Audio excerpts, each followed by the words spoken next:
Hi there, I hope you're keeping well. Today I want us to look at detoxification. So it's really aimed at someone that's just had a cancer diagnosis or is already having cancer treatment, but for maintenance as well, this is super important. So don't switch off just yet because it is really important we detoxify our body. As part of living life, we're exposed to chemicals, heavy metals, pollutants every day. And we also encounter a lot of DNA damage from the sun rays, from inhaling fumes from the petrol pump when we fill our tanks and all of that. We encounter a lot of DNA damage. And our body has a way of repairing some of these. Unfortunately, because of our millennial lifestyle, our body is getting weaker and weaker in carrying out this function. We're not giving it the right foods, the antioxidants, the cruciferous vegetables to be able to effectively protect us and flush out these carcinogens. Our body has an inbuilt mechanism to repair itself. When we are sick, it's equipped to repair itself. When we have bruises and we form that scale without treating it at all, you see that it starts to heal and then grow new blood vessels or veins, and then the scales fall off and that place becomes just a scar, and with time it disappears without you doing anything. That's our body's natural ability to heal. Just like that bruise, our body has the ability to heal diseases, but we are overcrowding it and drowning it with the wrong foods, with the wrong lifestyle, and on top of that, introducing heavy metals, pollutants, smoke, asbestos. Just think about the chemicals we expose our bodies to. We're not even thinking about the tobacco, the alcohol. So all of this is slowing down our body's natural ability to heal itself. And this is why we need doctors to help us. But I just want to mention that when someone has cancer, for example, and they go to a doctor, and the doctor is treating the cancer with chemo or radiotherapy, they're treating the symptom. But what is the root cause? What I want us to do is, especially for someone going through that journey, take time, take a step back, and have a holistic approach to treatment. So that treatment that person is going through, just see it as one. In addition to that, you want to approach it from your nutrition, correct your nutrition, correct your lifestyle. There's something, because there are underlying factors feeding that cancer. That cancer didn't just happen. Something happened for it to occur. We have cancers that grow from infections like HIV, can result to cancer, H. pylori, hepatitis. So some of these infections can ultimately result to cancer, but a lot of the cancers are actually, sometimes it takes us by surprise. Like for me, I didn't have any infection, there's no cancer history in my family, and all of a sudden, boom. So we have to take a step back and also look at the root cause, because if we don't do that and they treat the symptom, the root cause is still there. After a few years, for some people, you hear that the cancer comes back. That's because the root cause is still being fed. It's still feeding the cancer. So we need to take out that root cause, deal with it so that that cancer goes away, and then we continue. I've heard of people that had cancer treatment and just went back to their old ways, started consuming all the sugary foods again, and the cancer came back. That journey should be a journey where you have learned how to treat your body. Your body has just told you, I have the potential to become seriously unwell, and you get a second chance. You want to do things right the second time. You don't want to go back to your old ways. You definitely want to change a lot of things: nutrition, lifestyle, anything feeding those cancers. People that have been exposed to heavy chemicals like asbestos or company factory chemicals, they probably need professional detoxification. So look it up, search for ways you can go and get professional help in that area.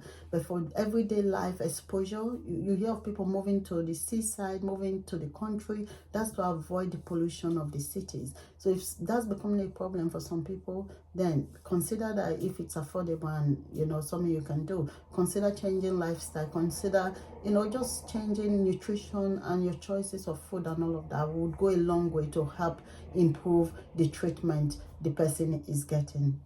So let's talk about fasting, for example, as one of the ways of detoxifying. that's one of the benefits of fasting. And animals in the wild, when they feel unwell, they actually stop eating, which is fasting. So animals fast and they stop eating and allow their body to repair itself, because all animals have this ability, this mechanism where the body repairs itself and corrects any disease. We are the only animals that actually continue to eat even when we are unwell. Yeah.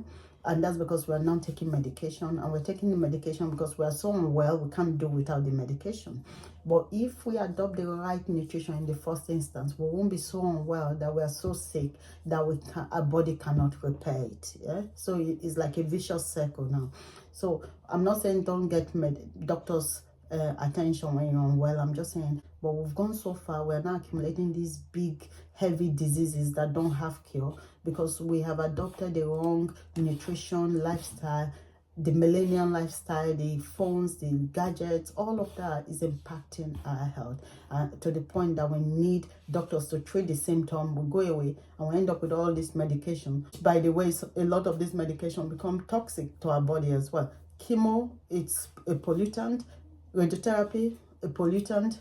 So we do need to detoxify our body once in a while. And fasting is a good way. Autophagy, after 16 to 48 or 4 days of fasting, your body starts to burn all the dead DNA cells and use it as energy. As it's doing that, it's replacing it with new cells. So this is a good way to rejuvenate as well. And that's why people that fast, they tend to look younger as well. So that's one way to detoxify, fasting.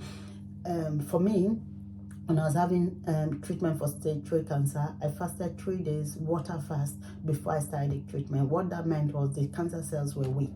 They were weakened by the fasting, and when chemo hit them, they didn't stand a chance. And that's what I want you to look into as well. If it is possible, get your doctor's advice.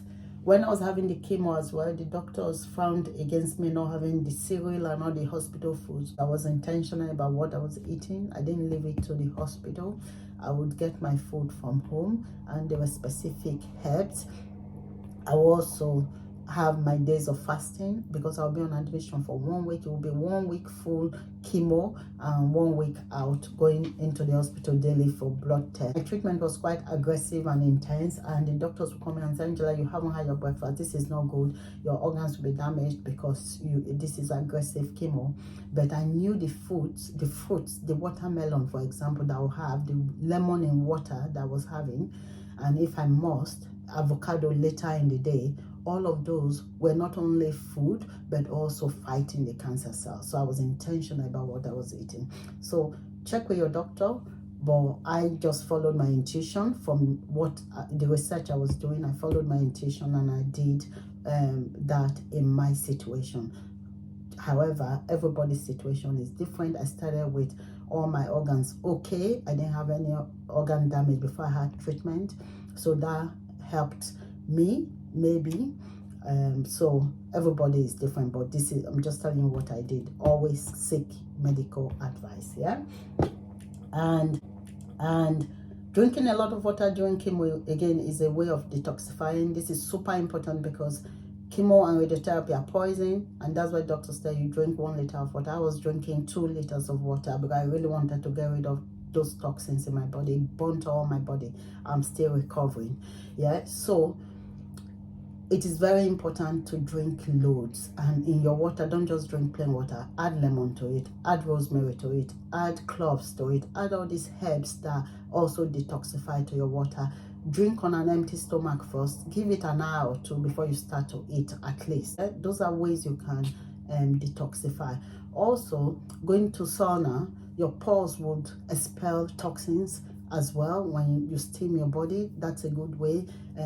If you can, doing exercise that will make you sweat. This might not be an option for someone having chemo treatment, but maybe for maintenance. Sweating would also release some toxins out of your body.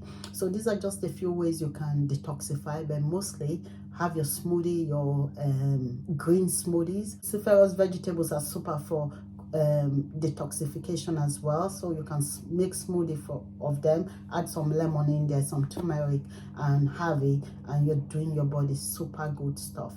And as you do this, it also improves the efficacy of the chemotherapy and the radiotherapy the person is taking if the person is having treatment. So it's a win-win situation. It's fighting the cancer cells, is improving your response to the treatment, and protecting your good cells as well. These antioxidant foods will protect your cells, your good cells, and fight the cancer cells and improve the efficacy of the treatment the person is having. So 3 wins. Yeah, so I just wanted to share this, very important. Before someone starts treatment, embark on detoxifying your body. In my video where I talked about going back to your faith when someone gets cancer diagnosis, a lot of people have come back with feedback, and I just realized how difficult it is again for some people mentally, and also just the fear and the hopelessness. I just want to encourage you, if you're watching, don't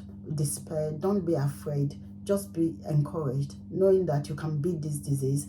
Be positive, have that optimistic view that you can beat it, you're going to come through this, have a reason to live and fight, and also just do the right thing, make the right choices, and support what the doctors are doing. Don't just leave it to the doctors, you do your bit as well. The doctors are trained to treat the symptoms, you treat the root cause. Yeah, and you say that things will fall in place and you'll get better. I wish you health, and thank you for watching. Do share this video with anyone that you think it may benefit, and also subscribe to this channel if you haven't. Leave your comments, and I'll see you in my next video. Thank you, and God bless you.